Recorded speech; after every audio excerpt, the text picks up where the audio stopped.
What's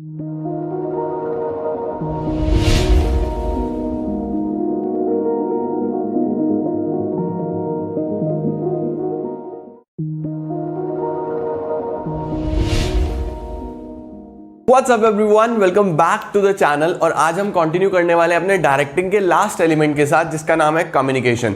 और आज ही पूरा होगा, चाहे एक पार्ट में आए चाहे दो पार्ट में आए, आपको आज ही ये चैप्टर कंप्लीट कर दिया जाएगा। तो चलिए आज का वीडियो शुरू करते हैं। और चैनल को सपोर्ट करने के लिए यार वीडियोस को शेयर करना, सब्सक्राइब करके रखना और नोटिफिकेशन के लिए वो बेल आइकन भी प्रेस करके रखना। चलिए शुरू करते हैं।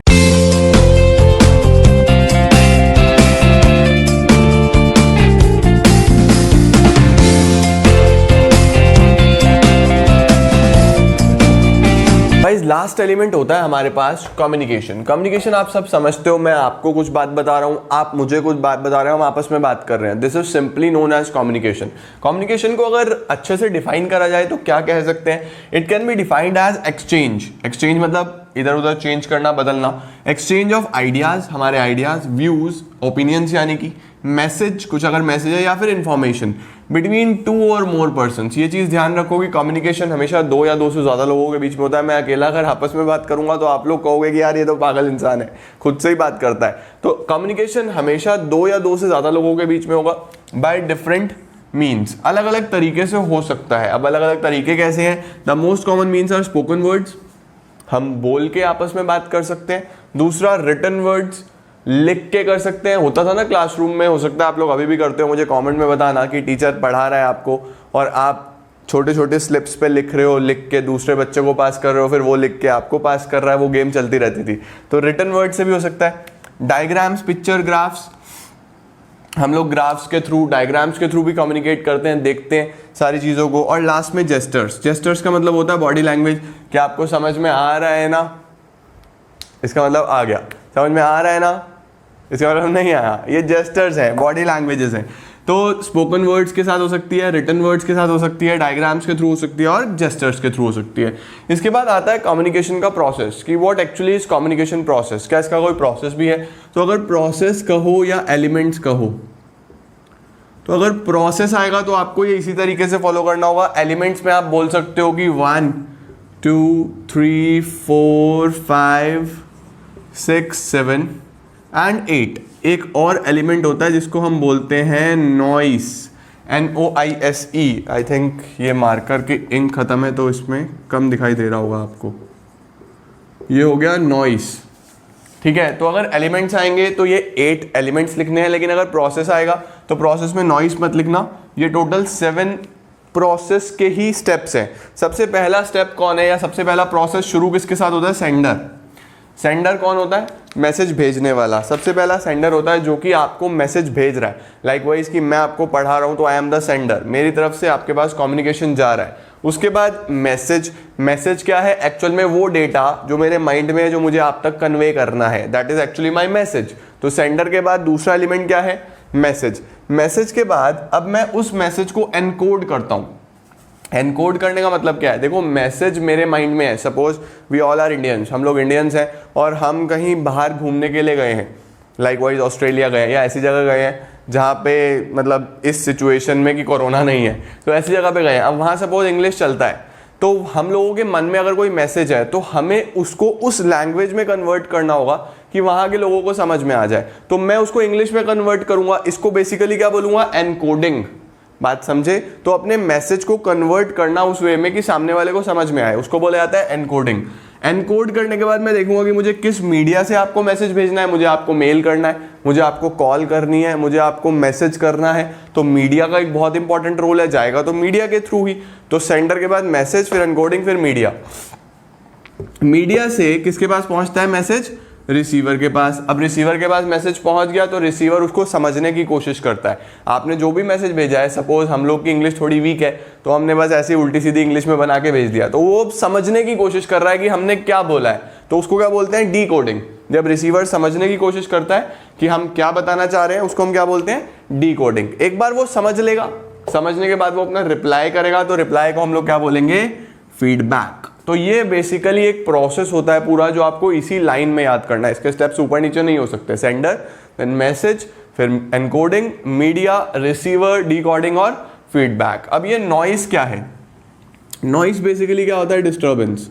कई बार हम लोग फ़ोन पे बात कर रहे हैं तो बाइक जा रही है बहुत तेज़ आगे, या सपोज मैं आपको पढ़ा ही रहा हूँ, बाहर रोड से कोई बहुत तेज़ बाइक वाला जाता है, होते हैं ना वो, कुछ समझ जाओ बस वही लोग, वो वो परेशान करने वाले, तो वो लोग अल्टीमेटली वो बेकार सी नॉइज़ डिस्टर्ब करते हैं, काफ़ी डिस्टर्बेंस होती है। तो कम्युनिकेशन के अंदर अगर कोई डिस्टर्बिंग एलिमेंट है तो उसी को हम लोग क्या बोलते हैं? नॉइस। तो ये बेसिक 8 एलिमेंट्स हैं। अगर आपके एग्जाम में एलिमेंट्स पूछे जाते हैं तो ऑल 8 आपको लिखने हैं, लेकिन अगर प्रोसेस आया तो वहाँ नॉइस को छोड़ देना, बस ये 7 एज इट इज़ आपको लाइन वाइज प्रोसेस लिखना होगा।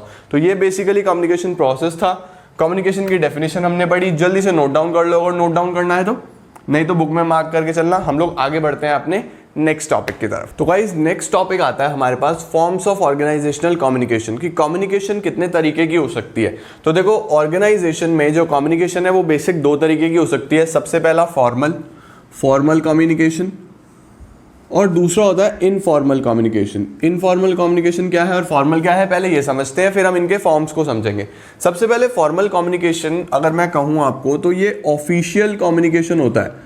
ऑफिशियल कम्युनिकेशन का मतलब कि सारा ऑफिशियल काम, जैसे कि आपके ऑफिस के प्लान्स हो गए, आपके ऑफिस के जितने भी ऑफिशियल लेटर्स हो गए, नोटिफिकेशंस हो गए, वो सब फॉर्मल में चलते हैं। मतलब यहाँ पे एक भी बात फालतू नहीं होगी, सिर्फ काम की बात होगी, और इसको रिटर्न फॉर्म में करने की कोशिश की जाती है कि ये रिटर्न हो, ताकि सबका रिकॉर्ड रहे, पता रहे कि कौन क्या बात कर रहा है, किसने कहाँ से शुरू करा था, कहाँ खत्म किया था। तो ये बेसिकली एक ऑर्गेनाइजेशन के इंटरनल मैटर्स से रिलेटेड कम्युनिकेशन होता है। तो उसको हम लोग कौन सा कम्युनिकेशन बोलते हैं? फॉर्मल होगा, ऑफिशियल, और जनरली रिटर्न फॉर्म में होगा, ये भी आपको ध्यान रखना है। अब जब हम बात कर लेते हैं फॉर्मल की, तो फॉर्मल 4 तरीके से हो सकता है। 4 तरीके से कैसे? अपवर्ड, डाउनवर्ड, हॉरिजॉन्टल और डायगोनल। तो 1 बाय 1 समझते हैं। सबसे पहले अपवर्ड। देखो अपवर्ड में क्या है हमारे पास? अपवर्ड का मतलब है कि जो बात हो रही है वो ऊपर की तरफ हो रही है। तो नीचे कौन है? सबऑर्डिनेट, और ऊपर कौन है? सुपीरियर। यानी कि जो फ्लो ऑफ इंफॉर्मेशन है वो नीचे से ऊपर आ रहा है। अब नीचे से ऊपर क्या आ सकते हैं? कुछ सजेशन आ सकते हैं, कुछ आइडियाज़ आ सकते हैं। तो अल्टीमेटली सबऑर्डिनेट जब सुपीरियर को अपने को सजेशंस, आइडियाज़ या कुछ और चीज़ें बताता है तो उसको हम बोलते हैं upward communication. Basically the flow of communication from a subordinate to a superior, इसी को हम लोग अपवर्ड कम्युनिकेशन भी बोलते हैं। अब सुपीरियर का मतलब जो बॉस है, ऊपर लेवल पे काम कर रहा है, सबऑर्डिनेट जो उसके नीचे लेवल पे काम कर रहा है। डाउनवर्ड की अगर बात करें तो डाउनवर्ड इसका जस्ट अपोजिट है। डाउनवर्ड इस तरीके से होता है, यानी कि जब एक सुपीरियर कुछ इंफॉर्मेशन दे रहा है अपने सबऑर्डिनेट को, अब वो क्या दे सकता है? वो बता सकता है कि हमारे प्लान क्या है, हमारे ऑब्जेक्टिव्स क्या हैं, हमारा क्या अल्टीमेटली पॉलिसीज़ हैं, या कुछ नए रूल्स बनाए हैं। तो जब एक सुपीरियर सबऑर्डिनेट की तरफ कम्युनिकेशन को आगे लेके जाएगा तो उसको क्या बोलते हैं हम लोग? Downward communication. तो the communication which flows from top to bottom या फिर फ्रॉम सुपीरियर टू सबऑर्डिनेट, उसको हम क्या बोलते हैं? Downward communication. हॉरिजॉन्टल क्या होता है? हॉरिजॉन्टल होता है communication between people working at same department. मतलब ये बेसिकली उन लोगों के बीच में कम्युनिकेशन है जो सेम डिपार्टमेंट पे काम कर रहे हैं। Communication between people working at same department. अब इसमें कैसे हो सकता है? जैसे कि फॉर एग्जांपल आपने लिख तो लिया ही होगा, ये बना लिया होगा, नहीं बनाया होगा तो पॉज करके पीछे कर लेना। फॉर एग्जांपल आपको पता है कि मिडल लेवल पे हमारे पास सारे डिपार्टमेंटल हेड्स काम करते हैं। तो एक प्रोडक्शन मैनेजर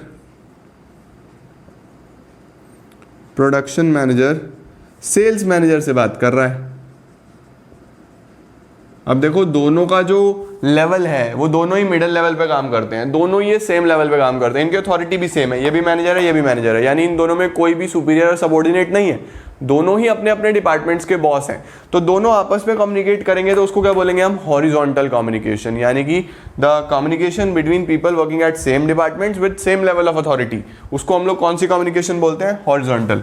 और डायगोनल की अगर बात करें तो डायगोनल होता है हमारे पास, सपोज एक सेल्समैन जो कि हमारा सुपरवाइजरी लेवल पे काम करता है, वो बात कर रहा है सेल्स मैनेजर से। एक सेल्समैन हमारे पास ये हो गया टॉप लेवल, ये मिडल लेवल और ये लोअर लेवल। सेल्समैन जो लोअर लेवल पे काम करता है वो डायरेक्टली बात कर रहा है सेल्स मैनेजर से, और सेल्स मैनेजर को बोल रहा है कि हमें इस तरीके का डिज़ाइन चाहिए, या फिर हमें इतना प्रोडक्ट चाहिए, इतने यूनिट्स चाहिए, इतनी डिमांड है मार्केट में, ताकि मैनेजर अच्छे से सारी बातें कर सके प्रोडक्शन से। तो अल्टीमेटली जो एक नीचे का लोअर लेवल का पर्सन ऊपर वाले लेवल से बात कर रहा है और डायरेक्टली बात कर रहा है, तो उसको क्या बोलूँगा मैं? Diagonal communication. बात समझे? ये बेसिक होता है हमारे पास 4 तरीके की formal, upward, downward, horizontal and diagonal. अब इनफॉर्मल की बात कर लेते हैं कि व्हाट इज इनफॉर्मल कम्युनिकेशन। देखो फॉर्मल में बेसिकली ऑफिशियल बातें होती थी, इनफॉर्मल क्या होता है? Friendly talks, friendly chats, unofficial communication. मतलब कोई भी किसी से कुछ भी बात कर रहा है, आपस में रिलैक्स कर रहे हैं, माइंड फ्रेश कर रहे हैं, हंसी मजाक कर रहे हैं, तो वो सब इनफॉर्मल कम्युनिकेशन में आ जाता है। बात समझे ना? तो आप जैसे स्कूल में पढ़ते हो, आप स्कूल में पढ़ते हो तो वहाँ पे आपके टीचर्स आपको फॉर्मली पढ़ाते हैं, लेकिन अब आप पढ़ रहे हो तो हम इनफॉर्मल पढ़ रहे हैं, हमारी कोई ऑफिशियल मैटर नहीं है, हम आराम से पढ़ रहे हैं, मर्जी है हमारी, जब मन करेगा वीडियो देखेंगे, नहीं मन करेगा नहीं देखेंगे, अच्छी लगेगी लाइक करेंगे, अच्छी लगेगी डिसलाइक करेंगे। तो अल्टीमेटली फॉर्मल और इनफॉर्मल में बेसिक डिफरेंस क्या है कि ये एक प्रॉपर ऑफिशियल कम्युनिकेशन और ये अनऑफिशियल है, फ्रेंडली है, ठीक है। अब इसके कितने तरीके हो सकते हैं, क्या क्या इसके अंदर आ जाता है? सबसे पहला आता है गॉसिप। गॉसिप समझते हो ना? बस आपस में शुरू हो गए कि फॉर एग्जाम्पल ये कोई ए है, इसने बस सबको कुछ ना कुछ बात बता दी, बी को, सी को, डी, ई, एफ, जी, एच, आई, जे, के, आपस में लगे हुए हैं बस बात करने में। तो ये पूरा का पूरा क्या हो रहा है? गॉसिप हो रहा है, इधर उधर की बात, फालतू, ठीक है। उसके बाद होता है क्लस्टर।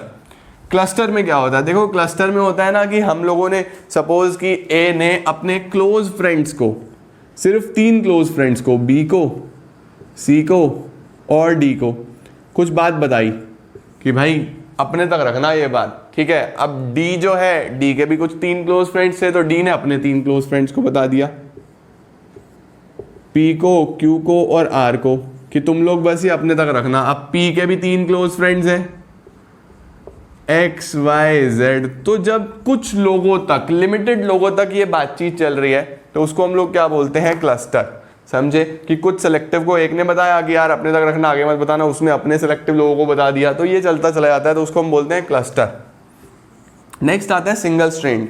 सिंगल स्ट्रैंड में क्या होता है? Single, STRAND, strand. Single strand का मतलब है एक सिंगल लाइन में चलना। सिंगल लाइन समझते हो कि सपोज ए ने बी को बताई कोई बात, बी ने सी को बताई, फिर सी ने डी को बताई, फिर डी ने ई को बताई, बस एक लाइन में, एक ऑर्डर में कम्युनिकेशन चल रहा है, तो उस कम्युनिकेशन को क्या बोलेंगे? Single strand. बस ध्यान रखना इन सभी में जो भी कम्युनिकेशन है वो सब इनफॉर्मल है, काम की बात कोई नहीं है, सब फालतू की बात है, अपनी अपनी बात है। और लास्ट में होता है प्रोबेबिलिटी। अब प्रोबेबिलिटी की अगर मैं बात करूं तो प्रोबेबिलिटी में तो कोई ऑर्डर ही नहीं होता है। प्रोबेबिलिटी में तो बस कोई भी किसी को भी, सपोज ए ने बात बताई बी को और सी को, बी ने बताई एल को, सी ने बताई एक्स को और वाई को, एल ने बता दी 2 और लोगों को, पी और आर को, और ऐसे ही एक्स ने बता दी डब्ल्यू को और यू को। तो ये अनलिमिटेड लेवल तक बस बातचीत फैलती चली जाती है, तो उसको हम लोग क्या बोलते हैं? ये प्रोबेबिलिटी। इसमें बेसिकली कोई ऑर्डर नहीं है, बस ये चलती जा रही है और इसका कोई लिमिट नहीं रखी गई है, ये बस चलता चला जाता है। इनफॉर्मल लेवल की कम्युनिकेशन ये हो जाती है। तो ये बेसिकली हमारे पास फॉर्म्स ऑफ ऑर्गेनाइजेशन कम्युनिकेशन आता है, जो आप समझ गए होंगे, एक फॉर्मल, एक इनफॉर्मल। फॉर्मल में अपवर्ड, डाउनवर्ड, हॉरिजॉन्टल, डायगोनल, और इनफॉर्मल में गॉसिप, क्लस्टर, सिंगल स्ट्रैंड और प्रोबेबिलिटी। एक छोटा सा टॉपिक इसके अंदर और बचा है, वो देखते हैं, यानी कि इनके एडवांटेज, डिसएडवांटेजेस, और फिर आज के पार्ट को खत्म करेंगे। नेक्स्ट पार्ट में हम लोग देखेंगे कम्युनिकेशन बैरियर्स। चलो शुरू करें। एक छोटा सा टॉपिक और रह गया है इसके अंदर, जिसको हम बोलते हैं common networks of formal communication. की फॉर्मल कम्युनिकेशन का क्या नेटवर्क है, किस तरीके से वो फ्लो कर सकता है। टाइप्स तो मैंने आपको बता दिए, अब उसमें भी क्या क्या नेटवर्क्स हो सकते हैं। नेटवर्क में सबसे पहला आता है व्हील। व्हील का मतलब क्या है कि बस एक लीडर है, सपोज ये लीडर है और लीडर ही इंफॉर्मेशन पास कर रहा है, लीडर इंफॉर्मेशन पास कर रहा है अपने सबऑर्डिनेट्स को, ए, बी, सी को और डी को। ये बेसिकली सबसे ज़्यादा सेंट्रलाइज्ड टाइप का नेटवर्क माना जाता है कि बस ये जो बॉस है, ये लीडर है, यही सारी इंफॉर्मेशन पास करेगा, और वो भी फॉर्मल इंफॉर्मेशन। मैं बात कर रहा हूँ फॉर्मल नेटवर्क्स की, तो आपको ध्यान रखना है यहाँ पे सिर्फ और सिर्फ फॉर्मल की बात हो रही है। ठीक है। इसके बाद आता है हमारे पास चेन। चेन बहुत सिंपल होता है, चेन बिल्कुल सिंगल स्ट्रैंड के जैसा होता है कि ए ने बताया बी को, बी ने सी को, सी ने डी को। अब देखो जो बी है, बी के लिए ए इसका सुपीरियर है, यानी इसको इंफॉर्मेशन मिला सुपीरियर से, और इसने पास किसको करा, आपने सबऑर्डिनेट को।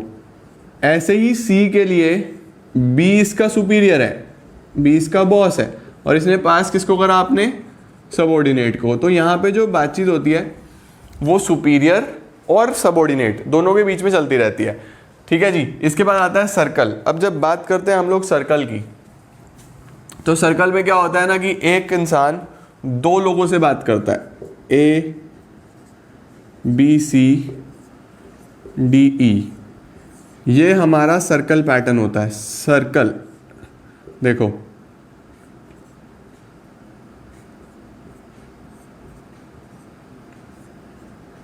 अब ए बी और सी से बात कर रहा है, बी ए और डी से, डी ई और बी से, ई सी और डी से, सी ए और ई से। तो इसको हम लोग बोलते हैं सर्कल पैटर्न। सर्कल पैटर्न का मतलब क्या होता है कि एक पर्टिकुलर पर्सन अपने आसपास वाले दो पर्सन से बात करता है और फॉर्मल कम्युनिकेशन करता है। उसके बाद आता है ऑल सोर्स। ऑल सोर्स का मतलब होता है आपस में कहीं भी बात करो। इसमें हम लोग थोड़ा सा कम्युनिकेशन और बढ़ा देते हैं, ये लो, इस तरीके से आ जाता है ऑल सोर्स। अब ये आपस में बात करते रहते हैं, लेकिन करते हैं फॉर्मल। बातचीत फॉर्मली होगी, कोशिश करी जाएगी रिटर्न में हो। और लास्ट होता है inverted we. Inverted V is very important, ये इंपॉर्टेंट भी है आपके एग्जाम पॉइंट ऑफ व्यू से, आपको पता होना चाहिए कि व्हाट इज़ इन्वर्टेड वी। जब हम इन्वर्टेड वी की बात करते हैं तो इसमें जो हमारा सबऑर्डिनेट है, सपोज ये सबऑर्डिनेट है P और एक सबऑर्डिनेट है Q। एक तो ये अपने बॉस से बात कर सकते हैं, इनका बॉस है सपोज R, तो एक तो ये अपने बॉस से बात कर सकते हैं। और अगर ये सेटिस्फाइड नहीं है तो ये अपने बॉस के बॉस से भी बात कर सकते हैं। सपोज इनका बॉस है X, तो एक तो ये अपने बॉस से बात कर सकते हैं और उसके बाद अपने बॉस के बॉस से भी बात कर सकते हैं। इसको हम लोग बोलते हैं इन्वर्टेड वी। बात समझे? तो ये काफ़ी इंपॉर्टेंट होता है एग्जाम पॉइंट ऑफ व्यू से, बहुत ध्यान से इसको आप लोगों को करना है। तो ये एक छोटा सा टॉपिक और रह गया था, और एक लास्ट टॉपिक और देखते हैं जल्दी से, एडवांटेजेस एंड डिसएडवांटेज या मेरिट या demerit of formal and informal communication. का लास्ट टॉपिक पढ़ेंगे गाइस, वो है फॉर्मल और इनफॉर्मल कम्युनिकेशन के एडवांटेजेस और डिसएडवांटेजेस। मेरिट्स और डीमेरिट्स भी आप लोग बोल सकते हो, एक ही बात है। वैसे तो देखो, अगर आप एक के एडवांटेज याद कर लेते हो तो वही दूसरे के डिसएडवांटेज होते हैं, और जो इसके डिसएडवांटेज होते हैं वही दूसरे के एडवांटेज होते हैं। तो एक लर्न करोगे तब भी चलेगा। देखो, फॉर्मल में सबसे पहला बेनिफिट क्या है? Systematic and orderly flow of information. सबसे पहला बेनिफिट यही है कि जो इन्फॉर्मेशन है वो एक सिस्टमैटिक, एक ऑर्डर में फ्लो करता है, क्योंकि हमें पता होता है कि कहाँ से इन्फॉर्मेशन किसको जाने वाला है। यही तो फॉर्मल का सबसे बड़ा बेनिफिट है। रिटर्न होता है और एक ऑर्डर में होता है, तो आपको पता चल जाएगा अगर कुछ लीक भी हुआ तो किसने करा। तो एक ऑर्डर और सिस्टमैटिक फ्लो में होता है। दूसरा, source can easily be located. आप ये बहुत इजीली फाइंड आउट कर सकते हो कि बात कहाँ से चली थी, शुरू कहाँ से हुई थी, क्योंकि एक ऑर्डर में चल रही है तो आप पकड़ सकते हो। Easy to exercise control over work performance. इसकी मदद से आप वर्क परफॉर्मेंस इजीली चेक कर सकते हो कि अगर हमारा टारगेट पूरा नहीं हुआ तो किसने काम अच्छे से नहीं करा। जैसे फॉर एग्जांपल, ए ने टारगेट दिया बी को, बी ने दिया सी को, सी ने डी को, डी ने ई को, और लास्ट में ही हमारा ऑर्गेनाइजेशनल गोल हो गया। तो अब ये पांचों अगर अच्छा काम करते तो हमारा गोल पूरा हो जाता। इसने करा, इसने करा, इसने करा, इसने करा, इसका काम नहीं हुआ, तो अल्टीमेटली हमें पता चल गया कि इसकी वजह से पूरा ऑर्गेनाइजेशनल गोल अचीव नहीं हुआ। तो हम लोग एक्सरसाइज कर सकते हैं कंट्रोल, उसको देख सकते हैं कि काम प्रॉपर्ली कौन कर रहा है, कौन नहीं कर रहा। इसके क्या डिसएडवांटेज होंगे? सबसे पहला टाइम टेकिंग। अब देखो, अगर ए ने ई तक कोई बात पहुंचानी है तो वो कहां से होके जाएगी? पहले बी पे जाएगी, फिर सी, फिर डी, फिर ई। तो कितना ज्यादा टाइम टेकिंग है। बिना बात इन तीनों को इन्वॉल्व करा तो काफी टाइम टेकिंग हो जाता है। इम्पर्सनल मैनर, क्योंकि रिटर्न फॉर्म में होती है। अब देखो, मैं आपको समझा रहा हूँ, मैं आपको फेस टू फेस समझा रहा हूँ, हमारा इंटरेक्शन हो रहा है, तो ये एक पर्सनल मैनर में हो रहा है। लेकिन अगर यही चीजें बुक में भी तो यही लिखा है, लेकिन मजा नहीं आता। क्यों? क्योंकि बहुत ही इम्पर्सनल मैनर में लिखा हुआ है। टेक्सचुअल कम्युनिकेशन हमेशा बोरिंग होती है, बेकार होती है। उसके बाद क्या है? कम्युनिकेशन गैप हो सकता है। कम्युनिकेशन गैप कैसे हो सकता है? क्योंकि मोस्टली जो कम्युनिकेशन है वो रिटर्न में हो रही है। अब ए ने ई तक कोई बात पहुंचाई, रिटर्न में पहुंचाई, तो ई को तो फील होगा, वो हो सकता है वो ए को जानता भी ना हो कि मेरा एक्चुअल में टॉप लेवल पे बॉस है कौन, उसे पता भी ना हो। तो कम्युनिकेशन गैप होने के चांसेस रहते हैं। इनफॉर्मल के यही मेरिट्स आ जाएंगे। देखो, सबसे पहला क्विक स्प्रेड, जब कोई ऑर्डर ही नहीं है तो इन्फॉर्मेशन क्विकली स्प्रेड हो जाएगा, हमारी इन्फॉर्मेशन फटाफट जा सकती है। ट्रू एंड एक्यूरेट फीडबैक, अब देखो जब आप फ्रेंडली टॉक करते हो तो आपको एक्यूरेट फीडबैक मिलता है किसी भी चीज का कि वो ठीक से हो रहा है काम या नहीं हो रहा है। लेकिन फॉर्मल में कोई क्यों किसी की बुराई करेगा, नहीं करता है, क्योंकि पता चल जाएगा ना, यहाँ पता नहीं चलेगा। तो ट्रू और एक्यूरेट फीडबैक यहीं से मिलता है। इमोशनल रिलीफ, एम्प्लॉइज काफी इमोशनली सेटिस्फाइड फील करते हैं क्योंकि उनके साथ दुख सुख बांटे जाते हैं, आपस में बातचीत करी जाती है, कम्युनिकेशन में कोई रोक टोक नहीं है, तो एम्प्लॉइज को काफी रिलीफ रहता है, उनके ऊपर बर्डन नहीं होता। तो इमोशनली वो लोग काफी इजी फील करते हैं और इमोशनली भी वो रिलीफ फील करते हैं। इसके डिसएडवांटेज क्या होंगे, वही सबसे पहला अनसिस्टमैटिक मैनर, कुछ भी कहीं भी चला गया, अगर किसी ने कुछ स्प्रेड कर दिया तो पता ही नहीं चलेगा कहां से स्प्रेड हुआ है, ये सबसे बड़ी प्रॉब्लम है। दूसरा, chances of spreading false facts, हो सकता है कोई र्यूमर समझते हो, किसी के बारे में गलत बात फैलाना, या कोई फॉल्स फैक्ट्स, जैसे सोशल मीडिया पे आजकल व्हाट्सएप पे कुछ भी आए कहीं भी भेज दो, पता ही नहीं आया कहां से, तो ये बहुत प्रॉब्लम है। उसके बाद इन्फॉर्मेटेड लीक, उसके साथ साथ इन्फॉर्मेशन लीक भी हो सकती है, कुछ कॉन्फिडेंशियल इन्फॉर्मेशन होती है, सीक्रेट इन्फॉर्मेशन होती है, अगर वो इनफॉर्मल में चली गई तो लीक होगी 100%, क्योंकि आप पता नहीं लगा पाओगे। फॉर्मल में होगा तो वो लीक नहीं होगी, क्योंकि यहाँ सबको पता है कि मैं लीक करूंगा तो मैं पकड़ा जाऊंगा। तो ये बेसिक मेरिट्स और डीमेरिट्स होते हैं फॉर्मल के और इनफॉर्मल के। वीडियो को लाइक जरूर कर देना यार, मुझे कहना पड़ता है तुम लोगों को, क्योंकि एक जिम्मेदारी भी तो बनती है, तो लाइक जरूर कर देना और सबके साथ शेयर करना। ये टॉपिक समझ में आ गया होगा आपको, नोट्स बना लेना, और मिलते हैं आपको नेक्स्ट वीडियो में कम्युनिकेशन बैरियर्स के साथ। Thank you so much.